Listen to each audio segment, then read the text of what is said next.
So I'd like to show you how I worked it so that I could use the same form and modify it in two different ways so that two different sets of people could use them.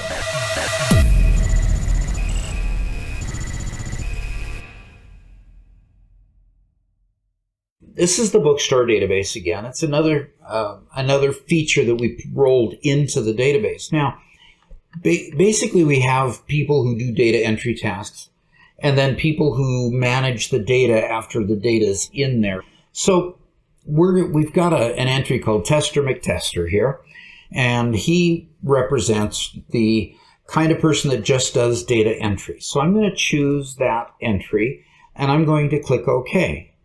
Now you have basic items that you can work with here on the screen. You can process sales, you can enter stock, you can download regular ISBN data from the ISBN database from the web. You can do various tasks. Okay, now I'm going to go ahead and log out. And instead of Tester McTester, I'm going to choose my name. Now I have administrative rights, so to speak, to the data here. Now this isn't a security system by any means. It's just a way to modify the data in such a way that you can see different functions based on different login permissions or login rights. And notice that whole bottom section has now been added to the screen so that I can use them. So how did I do this? It's actually quite simple. And once you know the technique, you can apply it to your own databases. So I am going to go ahead and log out here, go back to this main form, because the work is actually done from this form going into the other form. When I click on Design View here, I go over here and under this OK button, in other words, you're going to choose the person here, then you're going to click OK, and under this is the on-click event. It has do command open main menu.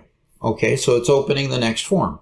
That's what it's expected. But it has an if-then statement that says, if the username is please select from the list, then go to no name and it returns you back to the menu. In other words, if a person didn't choose a name and they click on OK, it's going to just bring them back and say choose a name.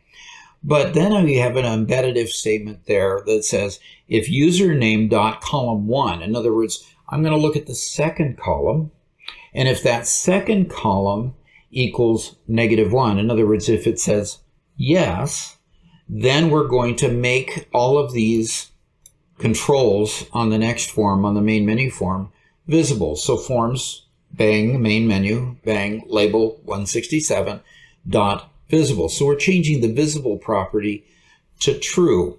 And all of those ones that you saw appear at the bottom, we went ahead and made those true for an admin type of person, a person who has yes in a column you cannot see in the combo box where you chose the individual.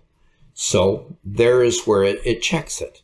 And then, of course, it does some regular maintenance on the main menu form where it pulls the employee name from the login form and puts it in two different places, in the caption on a label and puts it in a field on the main menu. So you can see how I made them visible. So let's go take a look at the form. So I'm going to put this back in form view, and I'm going to go ahead and select my name and click OK. Now, these are visible down here. Now let's show you what the form actually looks like in Design View, because this form has evolved over time, and there's a lot of features here on this form that we no longer use in its current iteration. So this whole section right here, all of these, the visible property is set to no. So no user sees those buttons, but we didn't want to take the features out of the database in case we wanted to use them again later and reinstate them.